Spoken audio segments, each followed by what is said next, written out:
Live at 6 ആരംഭിക്കുകയാണ്. തലക്കെട്ടുകൾ.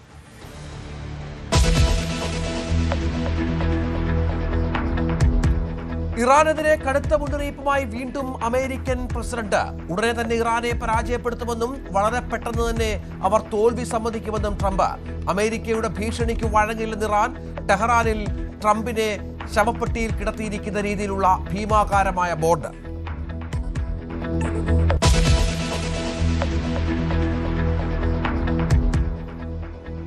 ഇറാന്റെ ആക്രമണത്തിൽ ഗൾഫിൽ വ്യാപക നാശനഷ്ടം. ഡ്രോൺ വീണ് കുവൈറ്റിലെ വെയർഹൌസ് തകർന്ന ദൃശ്യങ്ങൾ പുറത്ത്. ഇറാനെ ആക്രമിച്ചാൽ ഗൾഫിനെ തകർക്കുമെന്ന് ഇറാൻ സൈന്യം. ഷിപ്പിംഗ് കമ്പനികൾക്ക് കർശന നിർദ്ദേശവുമായി കേന്ദ്രം. ഹോർമുസിലൂടെ പോകുന്ന കപ്പലുകളിൽ ഇന്ത്യക്കാരെ നിയോഗിക്കരുത്.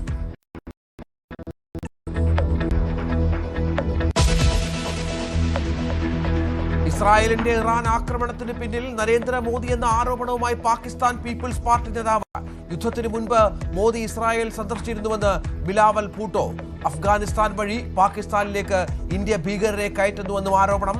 പിഒകെയിൽ പ്രക്ഷോഭം ശക്തം.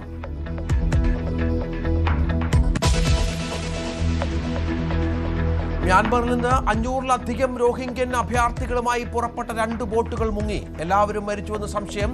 മ്യാൻമറിൽ നിന്ന് യാത്ര തിരിച്ചത് ജൂൺ അവസാന വാരം. അതീവ ആശങ്ക അറിയിച്ച് ഐക്യരാഷ്ട്ര സംഘടന.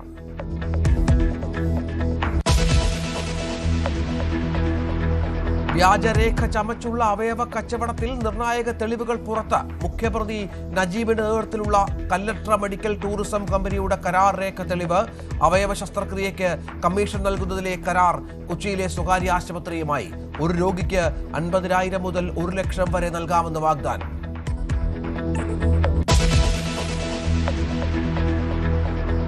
മുഖ്യമന്ത്രി വി ഡി സതീശനെതിരെ കടുപ്പിച്ച് NSS.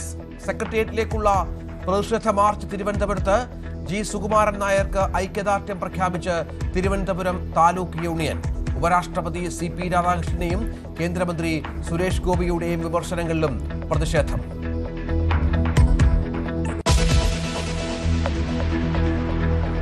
CPM-ന് CPI-യുടെ മുന്നറിയിപ്പ്. പ്രതിപക്ഷ ഉപനേതൃ പദവി അവകാശവാദത്തിൽ പിന്നോട്ടില്ല. പദവിക്കായുള്ള ആവശ്യം അടഞ്ഞ അധ്യായമല്ലെന്ന് ബിനോയ് വിശ്വം. ഭിന്നിപ്പല്ല, കമ്മ്യൂണിസ്റ്റ് ഐക്യമാണ് ശരിയെന്ന് CPM മനസ്സിലാക്കണമെന്നും CPI സംസ്ഥാന സെക്രട്ടറി.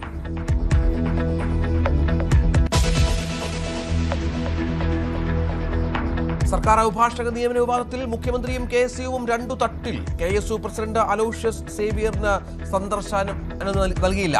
മുഖ്യമന്ത്രിയെ രൂക്ഷമായി വിമർശിച്ച് KPCC വക്താവ് VR അനൂപ്. ഹിന്ദു ഐക്യവേദി നേതാക്കൾക്കുള്ള പരിഗണനയെങ്കിലും KSUക്കാർക്കും PM നിയാസിനും നൽകാമായിരുന്നുവെന്ന് പ്രതികരണം.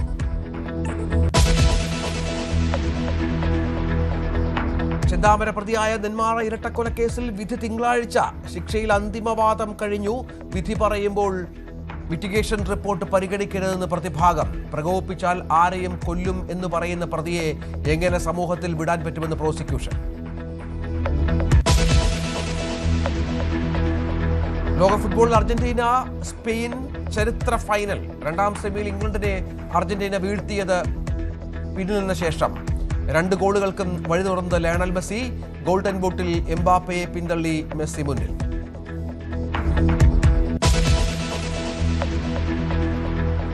വാർത്തകളുടെ വിശദാംശങ്ങളിലേക്ക്. ഇറാനെതിരെ കടുത്ത മുന്നറിയിപ്പുമായി വീണ്ടും അമേരിക്കൻ പ്രസിഡന്റ് ട്രംപ്. ഉടനെ തന്നെ ഇറാനെ പരാജയപ്പെടുത്തുമെന്നും വളരെ പെട്ടെന്ന് തന്നെ അവർ തോൽവി സമ്മതിക്കുമെന്നും അദ്ദേഹം പറഞ്ഞു. പെൻസിൽവാനിയ ഡിഫൻസ് ആൻഡ് ഇന്നൊവേഷൻ ഉച്ചകോടിയിൽ സംസാരിക്കുകയായിരുന്നു ട്രംപ്. അമേരിക്കയുടെ നീക്കങ്ങളിൽ ഇറാൻ വല്ലാതെ അസ്വസ്ഥരാണെന്നും അവർ ഒത്തുതീർപ്പിന് ആഗ്രഹിക്കുന്നുണ്ടെന്നും ട്രംപ് അവകാശപ്പെട്ടു. ഒത്തുതീർപ്പിലെത്തണോ അവസാനിപ്പിക്കണമോ എന്ന് ഉടൻ തീരുമാനിക്കണമെന്നും അദ്ദേഹം വ്യക്തമാക്കി. അതേസമയം അമേരിക്കയുടെ ഭീഷണിക്ക് വഴങ്ങില്ലെന്ന ശക്തമായ പ്രതികരണമാണ് ഇറാന്റെ ഭാഗത്തുണ്ടായത്. വി വിനോദ് ഏറ്റവും പുതിയ വിവരങ്ങളുമായി ചേരും. വിനോദ്, ഈ യുദ്ധത്തിൽ മാത്രമല്ല തങ്ങളുടെ ശ്രദ്ധ ഹോർമുസുമായി ബന്ധപ്പെട്ട സുരക്ഷാ ക്രമീകരണങ്ങൾ ഒരുക്കുകയാണ് എന്നാണ് ഇറാൻ മുന്നറിയിപ്പ് നൽകുന്നത്. ഇപ്പോൾ ഇറാനെ ആക്രമിച്ചു തുടങ്ങിയ യുദ്ധം ഹോർമുസിന്റെ സുരക്ഷിതത്വവുമായി ബന്ധപ്പെട്ടുള്ള പരസ്പര പോരാട്ടമായി മാറിയിരിക്കുകയാണോ?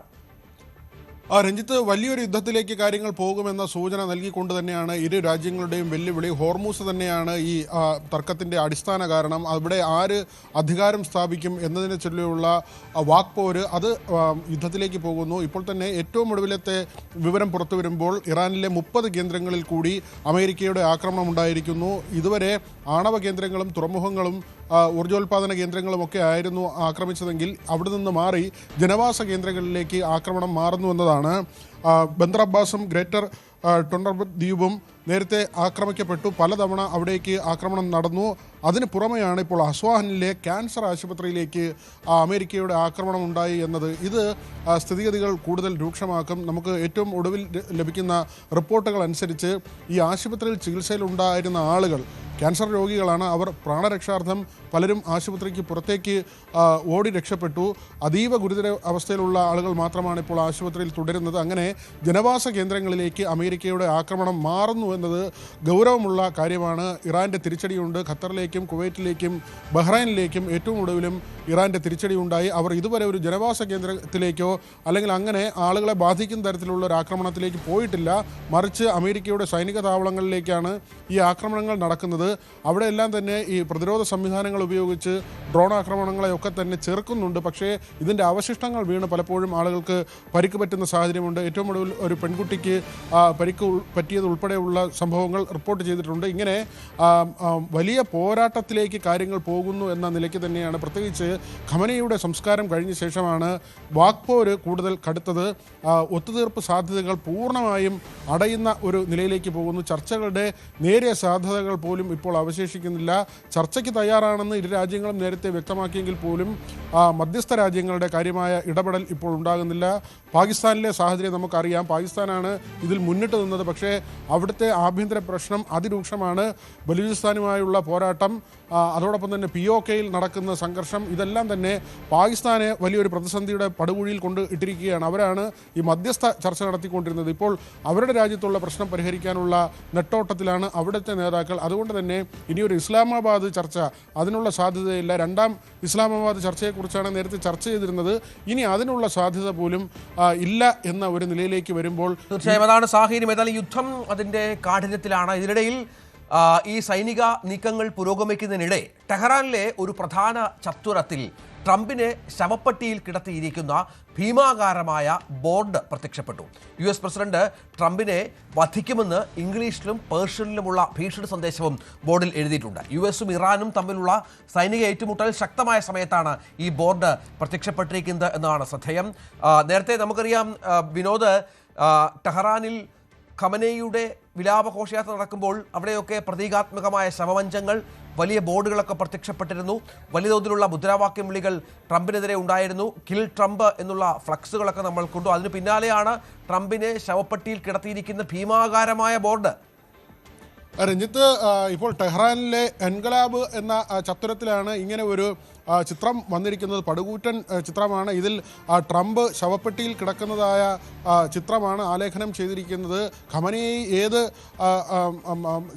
പേടകത്തിലാണോ കിടന്നത് ആ തരത്തിൽ തന്നെ അത് ചിത്രീകരിച്ചുകൊണ്ട് ട്രംപ് വായ്മൂടി ടൈക്ക് മുകളിൽ 2 കൈകളും കോർത്ത് കിടക്കുന്നത്. അതായത് ഒരു മൃതദേഹം എങ്ങനെയാണോ കിടക്കുന്നത് ആ നിലയ്ക്കാണ് ആ ചിത്രം അവിടെ രേഖപ്പെടുത്തിയിട്ടുള്ളത്. അതോടൊപ്പം തന്നെ ട്രംപിനെ കൊലപ്പെടുത്തും എന്ന് ഇതിനോടൊപ്പം എഴുതിയിട്ടുണ്ട്. മിനാബിലെ കുട്ടികളുടെ ഓർമ്മയ്ക്ക് വേണ്ടി എന്ന് കൂടി ഇതിൽ എഴുതിയിട്ടുണ്ട്. നമുക്കറിയാം ഫെബ്രുവരി 28-നാണ് ഖമേനി ഉൾപ്പെടെയുള്ളവർ കൊല്ലപ്പെട്ട ആക്രമണം ഉണ്ടായത്. ആ സമയത്ത് അവിടെ ഒരു പ്രൈമറി സ്കൂളിലേക്ക് കൂടി ബോംബാക്രമണം ഉണ്ടാകുകയും അവിടെ നിരവധി കുഞ്ഞുങ്ങൾ മരിക്കുകയും ചെയ്തു. ആ കുഞ്ഞുങ്ങളുടെ സ്മരണയ്ക്ക് വേണ്ടി കൂടിയാണ് ഇത്തരമൊരു ചിത്രം. ട്രംപിനെ കൊലപ്പെടുത്തും എന്ന് ഈ ചിത്രത്തിൽ ആലേഖനം ചെയ്തിരിക്കുന്നു. അവിടെയാണ് ചില ഭീഷണികൾ അമേരിക്കയെ അലോസരപ്പെടുത്തുന്നു എന്ന സൂചനകൾ കൂടി പുറത്തു വരുന്നത്. ഇത് കൊലപ്പെടുത്തുമെന്ന് പറയുമ്പോൾ അത് നിസ്സാരമായി അമേരിക്ക കാണുന്നില്ല. പ്രത്യേകിച്ച് ഈ അമേരിക്കൻ സെനറ്റർ ഗ്രഹാമിൻ്റെ മരണം അത് അമേരിക്കയെ സംബന്ധിച്ച് വലിയ ഞെട്ടലുണ്ടാക്കുന്നൊരു സംഭവമാണ്. പ്രത്യേകിച്ച് ആരോഗ്യ പ്രശ്നങ്ങളൊന്നും ഉണ്ടായിരുന്ന ആളല്ല ഗ്രഹാം. ഈ വിദേശകാര്യ നയങ്ങളിൽ ട്രംപിനെ ഉപദേശിക്കുന്ന വ്യക്തിയായിരുന്നു.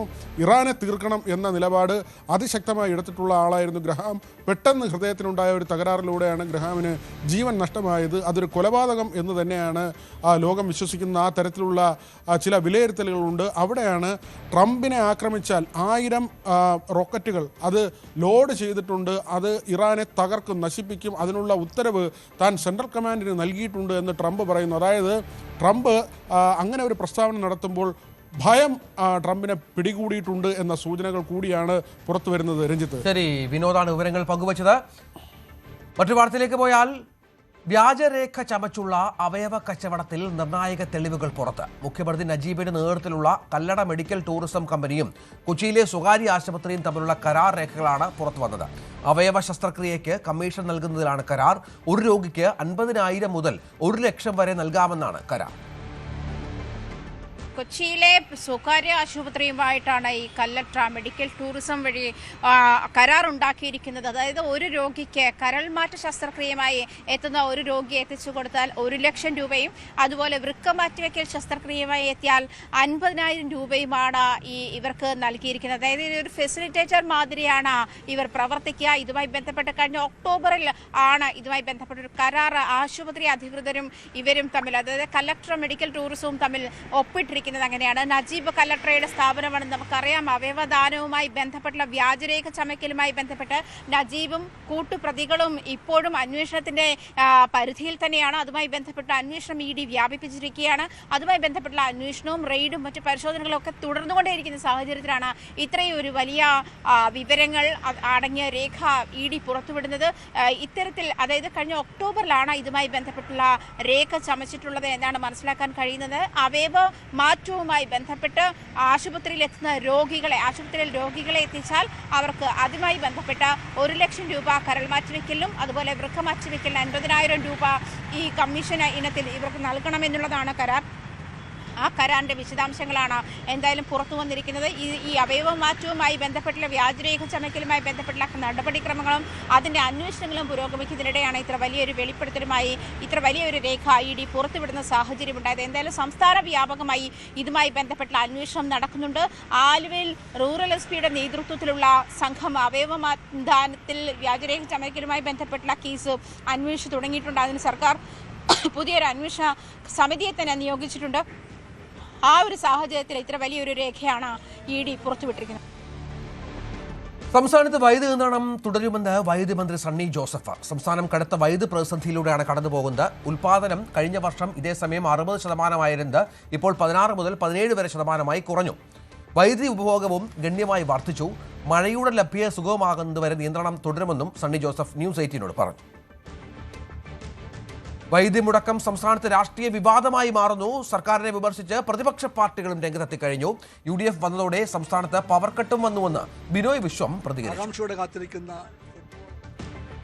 വയനാട് കള്ളാടി തുരങ്കപാത നിർമ്മാണത്തിൽ മുൻ സർക്കാരിന്റെയും ചീഫ് സെക്രട്ടറി A ജയതിലകിന്റെയും നിയമവിരുദ്ധ ഇടപെടലിന് കൂടുതൽ തെളിവുകൾ പുറത്ത്. അജണ്ടയില്ലാതിരുന്ന വിഷയമായിട്ടും പാരിസ്ഥിതിക പഠനം വേണ്ടെന്ന് ചീഫ് സെക്രട്ടറി KSDMA എക്സിക്യൂട്ടീവ് യോഗത്തിൽ അവതരിപ്പിച്ച് പാസാക്കിയെടുത്തു. മുൻ ചീഫ് സെക്രട്ടറിയുടെ ഇടപെടൽ ദുരന്ത നിവാരണ നിയമത്തിലെ 18, 22 വകുപ്പുകൾ പ്രകാരം നിയമവിരുദ്ധമാണ്. കൊങ്കൺ തുരങ്കപാത നിർമ്മാണവുമായി ബന്ധപ്പെട്ട പരിസ്ഥിതി ആഘാത വിലയിരുത്തൽ KSDMA നടത്തേണ്ടതില്ല എന്നായിരുന്നു മുൻ ചീഫ് സെക്രട്ടറിയുടെ തീരുമാനം. A ജയതിലകിന്റെയും പിണറായി സർക്കാരിന്റെയും ഇടപെടൽ വ്യക്തമാക്കുന്ന രേഖകൾ ന്യൂസ് 18 പുറത്തുവിട്ടു. ചെന്താമര ഏകപ്രതിയായ നെന്മാറ ഇരട്ടക്കൊലക്കേസിൽ ശിക്ഷാവിധി ഈ മാസം 20-ന്. പാലക്കാട് ജില്ലാ അഡീഷണൽ സെഷൻസ് കോടതിയാണ് വിധി പറയുക. ജില്ലാ നിയമസഹായ വേദിയുടെ റിപ്പോർട്ടിന്മേൽ ഇന്ന് വാദം പൂർത്തിയായി. പ്രകോപിപ്പിച്ചാൽ ആരെയും കൊല്ലും എന്ന് പറയുന്ന ഒരാൾക്ക് അയാളെ എങ്ങനെ സമൂഹത്തിൽ വിടാൻ കഴിയും എന്ന് പ്രോസിക്യൂഷൻ ചോദിച്ചു. പ്രതിക്ക് വധശിക്ഷ നൽകണം എന്ന് പ്രോസിക്യൂഷൻ ആവശ്യപ്പെട്ടു.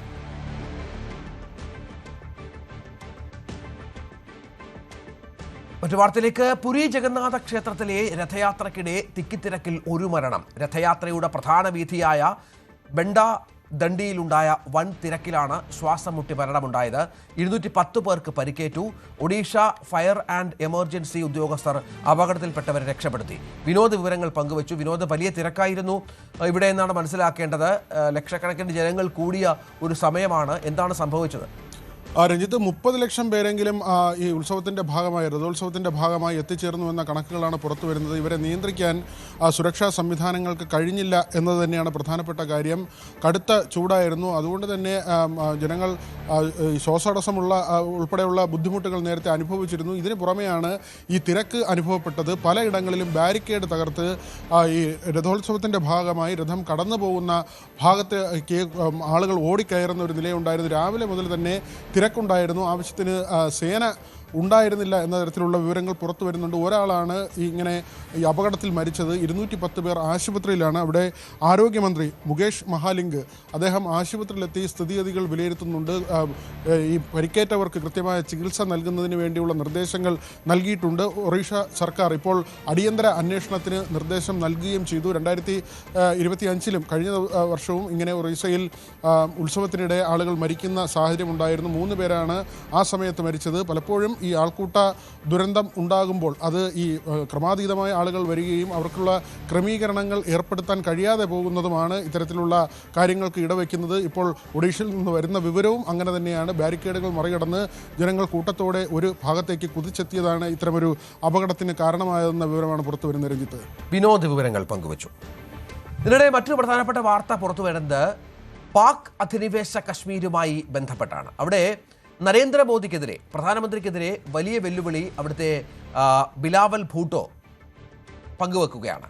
പാക് അധിനിവേശ കശ്മീരിൽ ആളിക്കത്തുന്ന പാകിസ്ഥാൻ വിരുദ്ധ പ്രക്ഷോഭത്തിലും സ്വാതന്ത്ര്യ സമര നീക്കങ്ങൾക്കും ഇടയിലാണ് ഈ വെല്ലുവിളി എന്നാണ് ഏറ്റവും പ്രധാനപ്പെട്ട ഒന്ന്. പാകിസ്ഥാൻ പീപ്പിൾസ് പാർട്ടി നേതാവ് ബിലാവൽ ഭൂട്ടോ സർദാരിയാണ് ഇത്തരത്തിലൊരു വെല്ലുവിളി ഉയർത്തുന്നത്. അഫ്ഗാനിസ്ഥാൻ വഴി പാകിസ്ഥാനിലേക്ക് ഇന്ത്യ പറഞ്ഞുവിടുന്ന ഭീകരവാദികളെ പാക് സൈന്യം ശക്തമായി നേരിടുന്നുണ്ടെന്നും സിന്ധു നദീജല വിതരണ വിഷയത്തിൽ മോദിക്കുള്ള മറുപടി പാകിസ്ഥാൻ ജനങ്ങൾ നൽകുമെന്നുമാണ് ബിലാവൽ ഭൂട്ടോ പറയുന്നത്. മറ്റൊരു പ്രധാന വാദം കൂടി ബിലാവൽ ഭൂട്ടോ മുന്നോട്ട് വെക്കുന്നത് US-ഉം ഇസ്രായേലും ഇറാനെ ആക്രമിക്കും മുൻപ് മോദി ഇസ്രായേൽ സന്ദർശിച്ചിരുന്നു എന്നുള്ളതാണ്. തൊട്ടു പിന്നാലെയാണ് യുദ്ധം ആരംഭിച്ചത്. ലോകത്തെ യുദ്ധത്തിലേക്ക് നയിക്കുന്ന ഇത്തരം നേതാക്കൾ അതുവഴി പാകിസ്ഥാനെ തകർക്കാനാണ് ശ്രമിക്കുന്നതെന്നും ബിലാവൽ ഭൂട്ടോ പറയുകയാണ്. ഇതിനിടയിൽ പാക് അധിനിവേശ കശ്മീരിൽ കൊല്ലപ്പെട്ടവരുടെ എണ്ണം 12ആയി.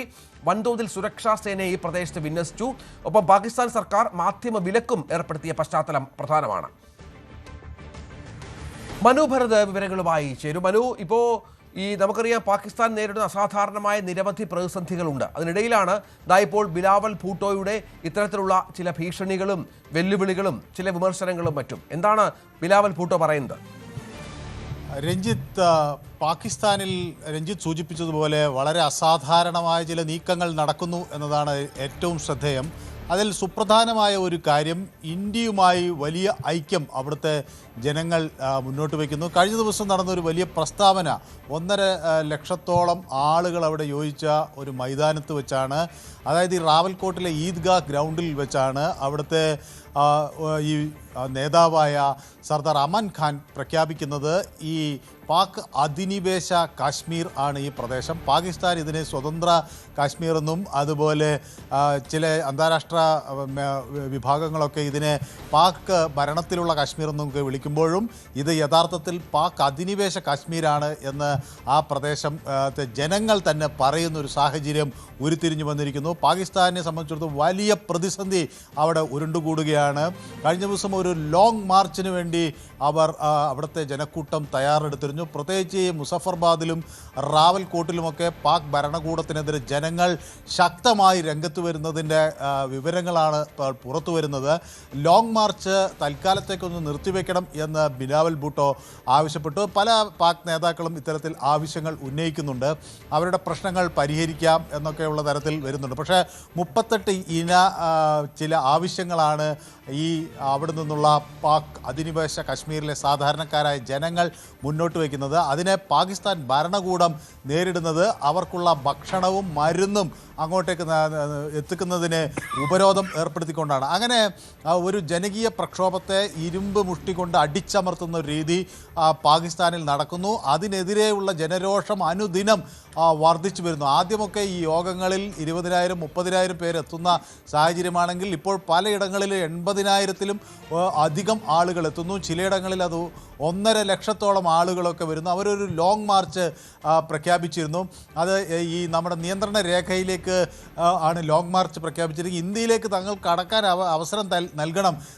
ഈ ജമ്മു കാശ്മീരിലെ ആളുകൾ, പൂഞ്ചിലെ ആളുകളൊക്കെ അതിനുള്ള സഹായങ്ങൾ നൽകണം, മരുന്നും ഭക്ഷണവുമൊക്കെ നൽകണമെന്ന് ആവശ്യപ്പെട്ടുകൊണ്ട് അവർ മുന്നോട്ട് വരികയാണ്. ഈ ഘട്ടത്തിലാണ് ബിലാവൽ ഭുട്ടോവിൻ്റെ ഇത്തരം പ്രസ്താവനകൾ വരുന്നത്. പക്ഷേ ബിലാവൽ ഭുട്ടോ കുറച്ചുകൂടി തന്ത്രപരമായി അവിടുത്തെ ഈ പാക് അധിനിവേശ കശ്മീരിലെ ജനങ്ങളുടെ പ്രശ്നങ്ങളൊക്കെ തങ്ങൾക്ക് മനസ്സിലാകുന്നു എന്ന തരത്തിലാണ് പറയുന്നത്. അവരെ ആക്രമിക്കുന്ന രീതി ശരിയല്ല, അവരുടെ പ്രശ്നങ്ങൾ മനസ്സിലാക്കണമെന്നൊക്കെ സർക്കാരിനോട് അപേക്ഷിക്കുമ്പോഴും അതിൽ നിന്നൊക്കെ ഒരു ശ്രദ്ധ തിരിച്ചുവിടാനുള്ള ഒരു തന്ത്രം പ്രയോഗിക്കുന്നു. അത് പ്രധാനമന്ത്രി നരേന്ദ്രമോദിക്കെതിരെയുള്ള ചില പരാമർശങ്ങളാണ്. ഐക്യരാഷ്ട്രസഭയുടെ യോഗങ്ങളിലെ ശേഷമുള്ള വാർത്താ സമ്മേളനങ്ങളൊക്കെ ഇത്തരത്തിൽ ഇന്ത്യ വിരുദ്ധ പരാമർശങ്ങൾ ബിലാവൽ പല ഘട്ടങ്ങളിൽ നടത്തിയിട്ടുണ്ട്. ബെന്യാമിൻ നെതന്യാഹുവിൻ്റെ മറ്റൊരു പതിപ്പാണ് നരേന്ദ്രമോദി എന്ന തരത്തിലുള്ള അദ്ദേഹത്തിൻ്റെ പരാമർശം ഇപ്പോൾ വീണ്ടും ആവർത്തിച്ചിട്ടുണ്ട്. പക്ഷേ ഇതൊന്നും പാകിസ്ഥാനിലെ ജനങ്ങളും അതുപോലെ പാക് അധിനിവേശ കശ്മീരിലെ ജനങ്ങളും കേൾക്കുന്ന മട്ടില്ല. രഞ്ജിത്ത്, ശരി. സിന്ധിലെ ജലസംഭരണികളിലെ വെള്ളത്തിന്റെ അളവ് ഗുരുതരമാം വിധം താഴ്ന്നു എന്നുള്ള വലിയൊരു പ്രതിസന്ധി പാകിസ്ഥാൻ നേരിടുകയാണ്. സിന്ധിലെ നോർത്ത് വെസ്റ്റ് കനാലിൽ വെള്ളത്തിന്റെ അളവ് ആവശ്യമായതിനേക്കാൾ 64.1% കുറഞ്ഞുവെന്നാണ് പാകിസ്ഥാനിലെ മാധ്യമങ്ങൾ തന്നെ റിപ്പോർട്ട് ചെയ്യുന്നത്. നമുക്കറിയാം, പാകിസ്ഥാനുമായി ജലയുദ്ധം പ്രഖ്യാപിച്ച ഇന്ത്യ അതിനുശേഷം സിന്ധു നദീജലവുമായി ബന്ധപ്പെട്ട് വലിയ നിയന്ത്രണങ്ങൾ ഏർപ്പെടുത്തിയിരുന്നു. ദാദു കനാലിൽ 82%, റൈസ് കനാലിൽ 32% എന്നിങ്ങനെയും വെള്ളം കുറവാണ് എന്നാണ് ഇപ്പോൾ കാര്യങ്ങൾ പുറത്തുവരുന്നത്. പാകിസ്ഥാന്റെ മൊത്തം കാർഷിക ഉൽപ്പാദനത്തിന്റെ 67% പങ്കുവഹിക്കുന്നത് സിന്ധു പ്രവിശ്യയാണ്. വെള്ളത്തിൽ ഇത്തരത്തിലൊരു വലിയ ഷോക്ക് കിട്ടിയതുകൊണ്ട് പാകിസ്ഥാന് ഏറെ ആഘാതമായിട്ടുണ്ട് എന്നാണ് വിവരങ്ങൾ പുറത്തുവരുന്നത്. ഏറ്റവും അധികം സാമ്പത്തിക പ്രതിസന്ധി നേരിടുന്ന രാജ്യങ്ങളിൽ മുന്നിലാണ് പാകിസ്ഥാൻ. ഇന്ധന വിലക്കയറ്റം, പണപ്പെരുപ്പം, LPG പ്രതിസന്ധി എന്നിവയ്ക്ക് പിന്നാലെയാണ് ഇപ്പോൾ ഇന്ത്യയുടെ ജലയുദ്ധം പാകിസ്ഥാനെ വല്ലാതെ ബാധിച്ചിരിക്കുന്നത്. മറ്റൊരു ദുഃഖകരമായ വാർത്ത, മ്യാൻമറിൽ നിന്ന് 500-ലധികം റോഹിംഗ്യൻ അഭയാർത്ഥികളുമായി പുറപ്പെട്ട 2 ബോട്ടുകൾ മുങ്ങി എന്നുള്ളതാണ്. 500 പേർ മരിച്ചതായാണ് ഇപ്പോൾ വിവരങ്ങൾ പുറത്തുവരുന്നത്. ജൂൺ അവസാന വാരമാണ് 2 ബോട്ടുകളും മ്യാൻമറിൽ നിന്ന് യാത്ര തിരിച്ചത്. സംഭവത്തിന്റെ കൃത്യമായ വിവരങ്ങളും മരണസംഖ്യയും ഔദ്യോഗികമായി സ്ഥിരീകരിച്ചിട്ടില്ല. പക്ഷേ ഇതുമായി ബന്ധപ്പെട്ട് ഐക്യരാഷ്ട്രസഭയൊക്കെ വലിയ ആശങ്ക മുന്നോട്ട് വെച്ച പശ്ചാത്തലമുണ്ട്. എന്താണ് മനു ഏറ്റവും പുതിയ വിവരങ്ങൾ? രഞ്ജിത്ത്, ഇത് സംബന്ധിച്ച് 2 കേന്ദ്രങ്ങളാണ് ഇത് പരിശോധിക്കുന്നത്. ഇന്റർനാഷണൽ ഓർഗനൈസേഷൻ ഫോർ മൈഗ്രേഷനും അതോടൊപ്പം തന്നെ ഐക്യരാഷ്ട്രസഭയുടെ ഹൈക്കമ്മീഷണർ ഫോർ റെഫ്യൂജീസും, ഈ അഭയാർത്ഥികൾക്ക് വേണ്ടിയുള്ള ഐക്യരാഷ്ട്രസഭയുടെ ഹൈക്കമ്മീഷനുമാണ് ഈ വിഷയങ്ങൾ പരിശോധിക്കുന്നത്. ഇതിൽ 2 ബോട്ടുകൾ മുങ്ങിയിട്ടുണ്ട് എന്ന് വ്യക്തമായിരിക്കുകയാണ്. മ്യാൻമറിൽ നിന്ന് ഉള്ള ബോട്ടുകളാണ്. ബംഗാൾ ഉൾക്കടലിലാണ് ഇത് മുങ്ങിയിട്ടുള്ളത്. ഇത് ഒരു ബോട്ട് ജൂലൈ 8-ാം തീയതി മുങ്ങി എന്ന വിവരമാണ് ലഭിക്കുന്നത്. മറ്റൊരു ബോട്ട് അതിന് മുൻപേയും മുങ്ങിയിട്ടുണ്ട്. ഈ 2 ബോട്ടുകളിലെ ഒരു ബോട്ടിൽ 250ഓളം ആളുകളുണ്ടായിരുന്നു എന്ന വിവരമാണ്. ആ ബോട്ടുമായി യാതൊരു ഇപ്പോൾ ഒരു ആശയവിനിമയവും നടക്കുന്നില്ല. മറ്റൊരു ബോട്ടിൽ 280ഓളം യാത്രക്കാർ ഉണ്ടായിരുന്നു. അതാണ് ജൂലൈ 8-ാം തീയതി മുങ്ങിയത്. ഈ 2 ബോട്ടുകളിലെ ആളുകളുമായി ഇപ്പോൾ ആശയവിനിമയം നടത്താൻ സാധിച്ചിട്ടില്ല. ഇത് ഈ മ്യാൻമറിലെ അവിടുത്തെ പട്ടാള ഭരണത്തിനെതിരെ അല്ലെങ്കിൽ പട്ടാള ഭരണവും അവിടുത്തെ വിമത കലാപകാരികളും തമ്മിലുള്ള ഏറ്റുമുട്ടൽ നടക്കുന്നൊരു സാഹചര്യത്തിൽ റോഹിംഗ്യൻ അഭയാർത്ഥികൾ അവിടെ നിന്ന് സ്ഥലം വിടുകയാണ്. അവർ പലരും ഈ ബംഗ്ലാദേശിലെ കോക്സ് ബസാർ എന്ന ഈ അഭയാർത്ഥികളുടെ ഒരു ക്യാമ്പിലൊക്കെ വലിയ തോതിൽ ആളുകൾ അവിടെയൊക്കെ എത്തിയിട്ടുണ്ട്. പക്ഷേ അവിടെ നിന്നൊക്കെ ഇവർ രക്ഷപ്പെടുന്ന ഒരു സാഹചര്യമാണ്. ഇപ്പോൾ മഴ കനക്കുന്നൊരു ഘട്ടത്തിൽ അവിടെ നിന്ന് ഇവർ ഇന്തോനേഷ്യ, തായ്ലാൻഡ് തുടങ്ങിയ പ്രദേശങ്ങളിലേക്ക് രക്ഷപ്പെടാൻ നടത്തിയ നീക്കമാണ് പാളിയത് എന്ന വിവരങ്ങളാണ് പുറത്തു വരുന്നത്. അപ്പോൾ ഇതിൽ കുട്ടികളും ഒക്കെ ഉൾപ്പെട്ടിട്ടുണ്ട് എന്നതാണ് ഇപ്പോൾ ഒരു ആശങ്കയ്ക്ക് വലിയ തോതിൽ വക നൽകുന്നത്. ഈ മനുഷ്യർക്ക് അവിടെ നിലനിൽക്കാൻ പറ്റാത്ത അല്ലെങ്കിൽ നിൽക്കാൻ പറ്റാത്ത ഒരു സാഹചര്യം മ്യാൻമറിലും ഉണ്ടായിരിക്കുന്നു. ബംഗ്ലാദേശിലേക്ക് കടക്കാൻ ശ്രമിക്കുന്നു. അവിടെയും ഇത്തരത്തിൽ പ്രശ്നങ്ങൾ നേരിടുന്നതുകൊണ്ട് അവിടെ നിന്നൊക്കെ ഇന്തോനേഷ്യയിലേക്കോ മലേഷ്യയിലേക്കോ തായ്ലാൻഡിലേക്കോ സൗത്ത് ഈസ്റ്റ് ഏഷ്യൻ രാജ്യങ്ങളിലേക്ക് കടക്കുക എന്ന ലക്ഷ്യമാണ് അവർ നടന്നത്. പക്ഷേ ഇവിടെ നമ്മുടെ ഇന്ത്യയെ സംബന്ധിച്ചിടത്തോളം വലിയ ആശങ്കയ്ക്ക് വഴി നൽകുന്ന ഒരു കാര്യം, ഇതിൽ ചില ആളുകളൊക്കെ ഇന്ത്യയിലേക്ക് കടന്നിട്ടുണ്ടെന്നും അവർക്ക് ചില സാമ്പത്തിക സഹായങ്ങൾ വന്നതിൻ്റെ സ്രോതസ്സുകളുമൊക്കെ ഇന്ന് ED അന്വേഷിച്ചു. ഇന്ന് പല കേന്ദ്രങ്ങളിലും ED റെയ്ഡ് നടന്നു. ഇതുമായി ബന്ധപ്പെട്ട് ഉത്തർപ്രദേശിലെ 13 കേന്ദ്രങ്ങളിലാണ് റെയ്ഡ്. മനു ഭരതാണ് വിവരങ്ങൾ പങ്കുവച്ചത്. ഇടവേള.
ആരടിക്കും ലോകകപ്പ്.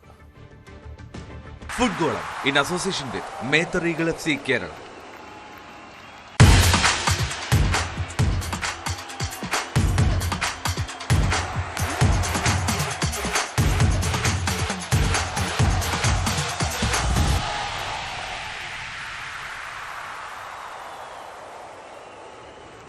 ഫിഫ ലോകകപ്പിൽ അർജന്റീന സ്പെയിൻ ഫൈനൽ 1-2 ഗോളുകൾക്ക് ഇംഗ്ലണ്ടിനെ തോൽപ്പിച്ചാണ് Argentina ഫൈനലിലെത്തിയത്.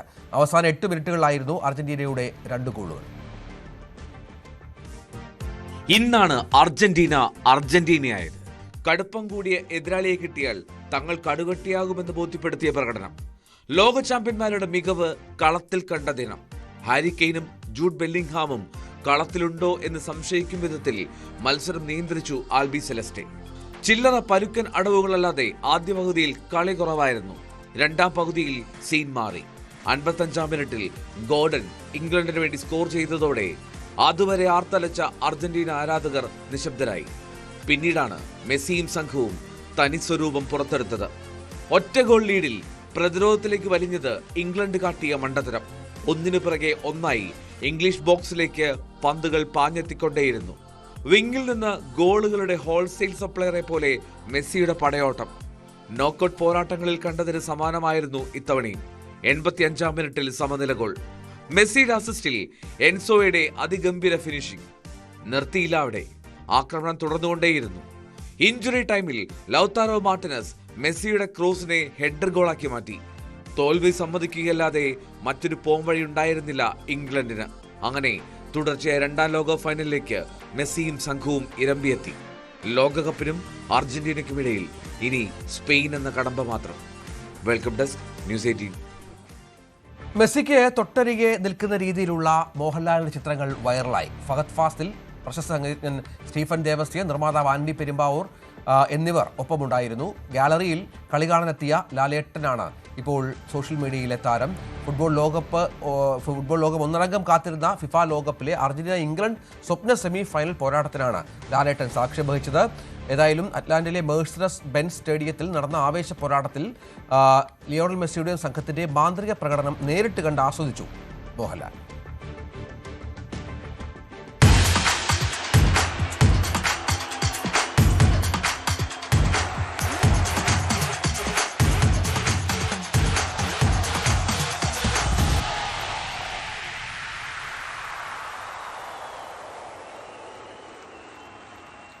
Football in association with Mether Eagle FC Kerala. ഇനി സ്വർണം വെള്ളി നിരക്കുകൾ. കവിത ഗോൾഡ് ആൻഡ് ഡയമണ്ട്സ് ഇന്നത്തെ സ്വർണം വെള്ളി നിരക്കുകൾ നിങ്ങൾക്കായി സമർപ്പിച്ചത് Kavitha gold and diamonds, the versatile jewellery. സ്വർണം 22 ക്യാരറ്റ് ഗ്രാമിന് 13,135, പവന് 1,05,080. സ്വർണം 18 ക്യാരറ്റ് ഗ്രാമിന് 10,790, പവന് 86,320. വെള്ളി ഗ്രാമിന് 235, കിലോയ്ക്ക് 2,35,000.